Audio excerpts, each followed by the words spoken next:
साथियों, युगांतरी चेतना का आलोक विस्तार पुस्तक नव सृजन के निमित्त महाकाल की तैयारी, लेखक पंडित श्री राम शर्मा आचार्य आपको पढ़कर सुनाते हैं।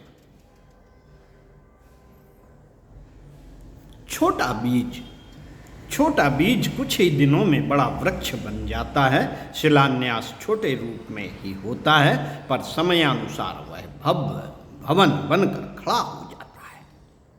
यह युग संधि है।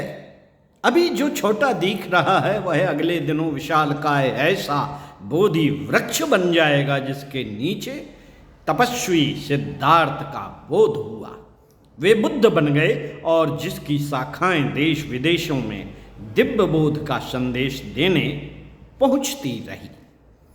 बीज बोने का समय थोड़ा ही होता है। वृक्ष का अस्तित्व लंबे समय तक स्थिर रहता है। सन 1990 से लेकर सन 2000 तक के 10 वर्ष जोतने, बोने, उगाने, खाद पानी डालने और रखवाली करने के हैं। 21वीं सदी से वातावरण बदल जाएगा। यही वो समय है। 21वीं सदी चल रही है। आप देखते जाइए, वातावरण बदल जाएगा और बदलना शुरू हो गया है।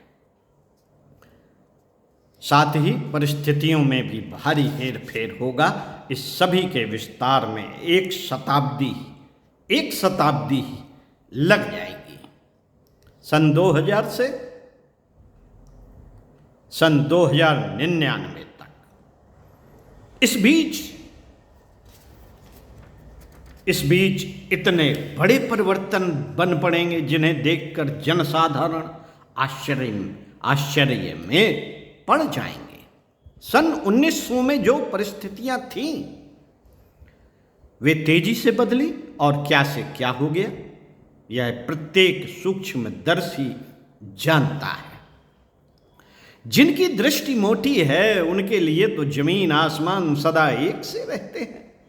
अगले दिन इतने आश्चर्यजनक परिवर्तनों से भरे होंगे जिन्हें देखकर प्रज्ञावानों को यही विदित होगा कि युग बदल रहा है। युग बदल गया है। अनुभव होगा कि मनुष्य का शरीर तो पहले जैसा ही है, किंतु उसका मानस, चिंतन व दृष्टिकोण असाधारण रूप से बदल गया और समय लगभग ऐसा आ गया जिसे सतयुग की वापसी कहा जाए तो अतियुक्त न होगी। मित्रों, प्राचीन काल में समय की गति धीमी थी, परिवर्तन क्रमिक गति से होते थे, पर अब की बार प्रवाह तूफानी गति से आया है और 2000 वर्ष में हो सकने वाला कार्य मात्र 100 वर्ष में पूरा होने जा रहा है। नई शताब्दी नए परिवर्तन लेकर तेजी से आ रही है। सन 1990 से 2000 तक का समय भारी उथल पुथल का था।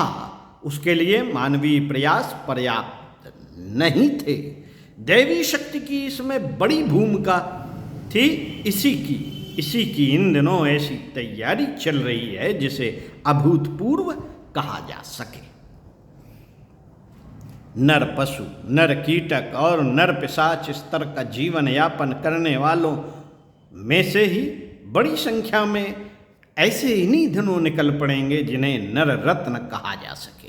इन्हीं को दूसरा नाम दिव्य प्रतिभा संपन्न भी दिया जा सकता है। इनका चिंतन, चरित्र और व्यवहार ऐसा होगा जिसका प्रभाव असंख्यों को प्रभावित करेगा। इसका शुभारंभ शांति कुंज से हुआ है।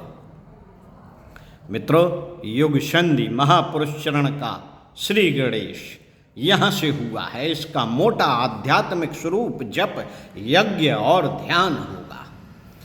इसे उस प्रक्रिया से जुड़ने वाले संपन्न करेंगे। साथ ही साथ 5-5 दिन के दिव्य प्रशिक्षण सत्र भी चलते रहेंगे। साधारण प्रशिक्षण में नाक, कान, आँखें ही काम करती हैं। इन्हीं के माध्यम से जानकारियां मस्तिष्क तक पहुंचती हैं, वहां कुछ समय ठहर कर तिरोहित हो जाती हैं। पर उपर्युक्त 5 दिवसीय शिक्षण सत्र ऐसे होंगे जिनमें मात्र शब्दों का ही आदान प्रदान नहीं होगा, वरन प्राण शक्ति भी जुड़ी होगी।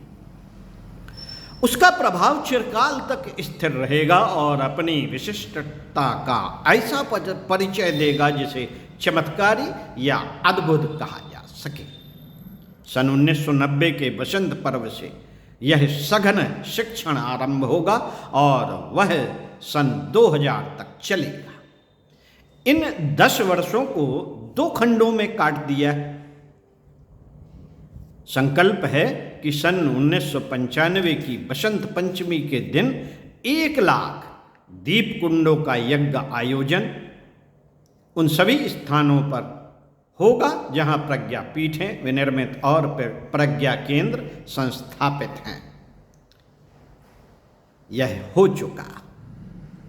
प्रथम सोपान 1995, द्वितीय सोपान बसंत 2000 में संपन्न हो चुके स्थान वे रहेंगे जहां अभी से निश्चित होते जाएंगे। मित्रों, इस महायज्ञ के यजमान वे हुए जो अगले 5 वर्षों में नियमित रूप से साप्ताहिक सत्संगों का आयोजन करते रहेंगे। आयोजनों में दीप यज्ञ, सहगान, कीर्तन, नियमित प्रवचन और युग साहित्य का स्वाध्याय चलता रहा है और चलता रहेगा। स्वाध्याय में जो पढ़ नहीं सकेंगे वे दूसरों से पढ़वा कर सुन लिया करेंगे। इस प्रकार की प्रक्रिया नियमित रूप से चल रही है और चलती रहेगी। अपेक्षा की गई है कि सन 1995 तक 1 लाख यज्ञ हो चुके हैं और शेष 1 लाख सन 2000 तक पूरे होंगे। कुल 2 करोड़ देव मानव इनमें सम्मिलित होंगे और ये हुए हैं। महायज्ञों की श्रृंखला चली और अश्वमेध यज्ञों की श्रृंखला चली।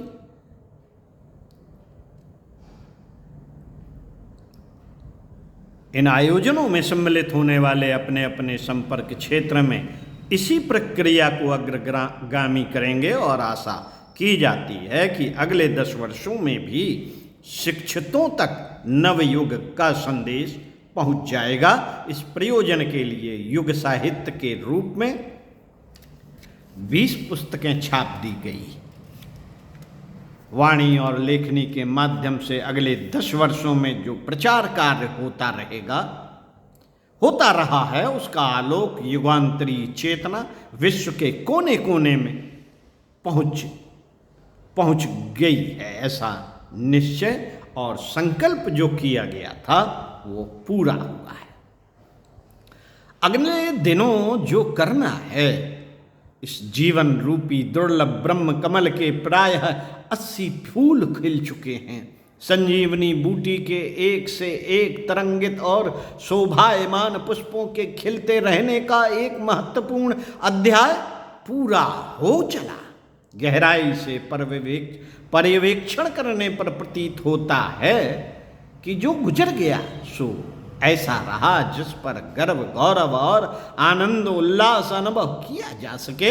जो काम सौंपा गया था, जिस प्रयोजन के लिए भेजा गया था, वह क्रमबद्ध रूप से चलता रहा और दुलार बरसने वाले स्तर के साथ पूरा होता रहा।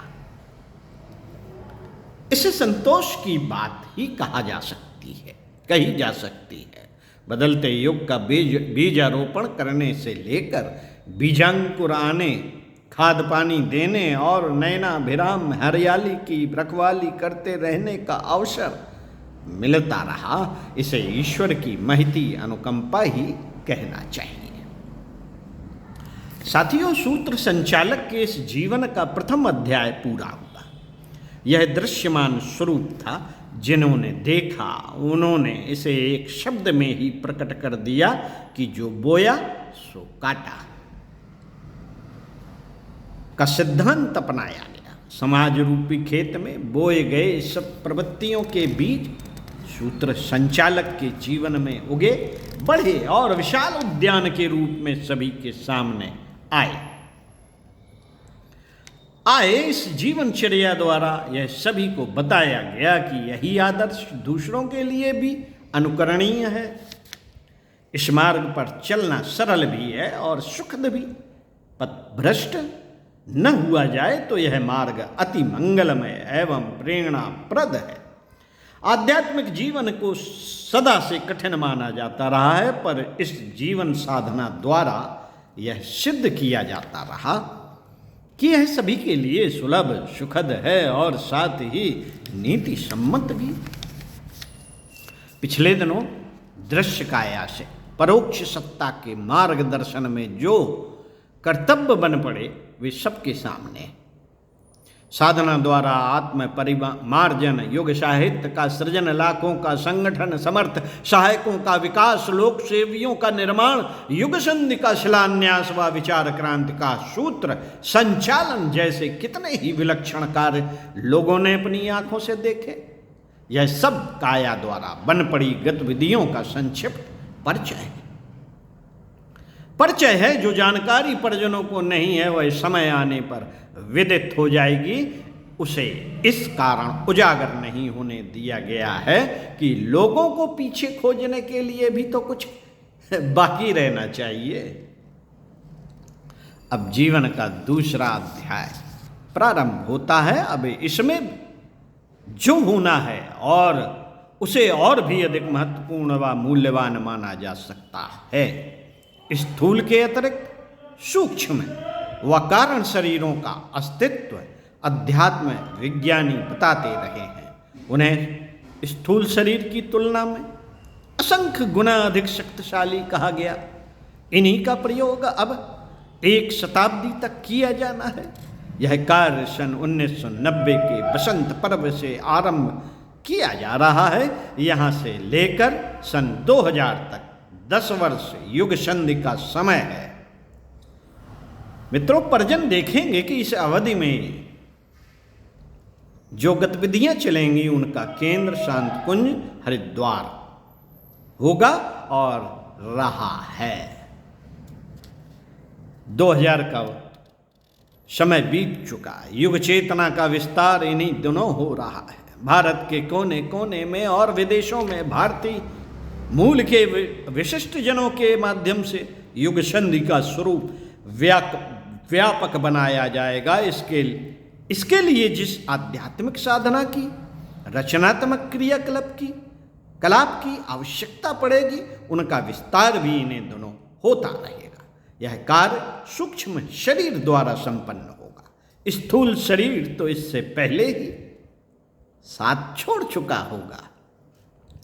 कारण स्पष्ट है। स्थूल शरीर की विधि व्यवस्था में ढेरों समय खर्च हो जाता है, जबकि सूक्ष्म शरीर बिना किसी झंझट के व्यापक क्षेत्र में अपना कार्य द्रुत गति से कराता रह सकता है।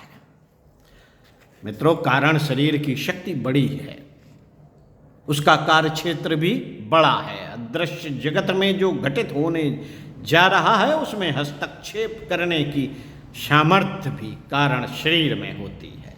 21वीं सदी में कई अनर्थों से जूझने की आवश्यकता पड़ेगी।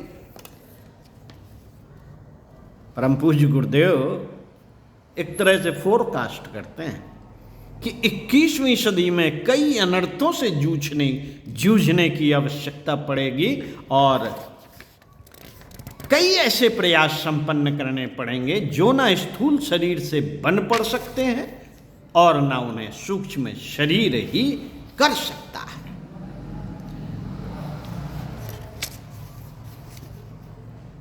समस्याएं आई, हमने देखा 21वीं सदी में कितनी समस्याएं हैं। ब्राह्मी चेतना से जुड़कर दिव्य कारण शरीर ही उन सब कार्यों को क्रियान्वित करता है। दिव्य कारण शरीर जिन्हें प्रायः अद्भुत एवं अलौकिक कहा जाता है। गुरुदेव ने भविष्यवाणी की थी कि हम अपने परिजनों की रक्षा करेंगे। ऐसी विषम समय जो कोरोना काल की आई, उसकी भी फोरकास्ट पहले ही कर चुके थे। तो हम ये माने कि दिव्य कारण शरीर में विराजमान है गुरुदेव, यही मानना चाहिए। युग परिवर्तन की प्रस्तुत वेला में इस महान कार्य के लिए जो सुविधाएं सामने आएंगी, उनका उद्भव अदृश्य जगत से होगा। अदृश्य से ही दृश्य गतिविधियां प्रकट होंगी। जो कुछ भी किया जाना है वह ब्राह्मी चेतना से जुड़ा कारण शरीर ही संपन्न करेगा। 21वीं सदी में ऐसे ही परिवर्तन होंगे, पर यह प्रतीत ना होगा। पर यह प्रतीत ना होगा कि यह कैसे हो रहे हैं और कौन कर रहा है, यह प्रतीत नहीं होगा। चूंकि पिछले 2000 वर्षों की गड़बड़ियां अगले 100 वर्षों में ही ठीक होंगी और होनी है, इसलिए सुधार की गतिविधियां भी अपनी चरम सीमा पर होंगी। इसे सामान्य साधन और प्रयासों से नहीं किया जा सकता। इसके लिए विशिष्ट प्रयास अनिवार्य है।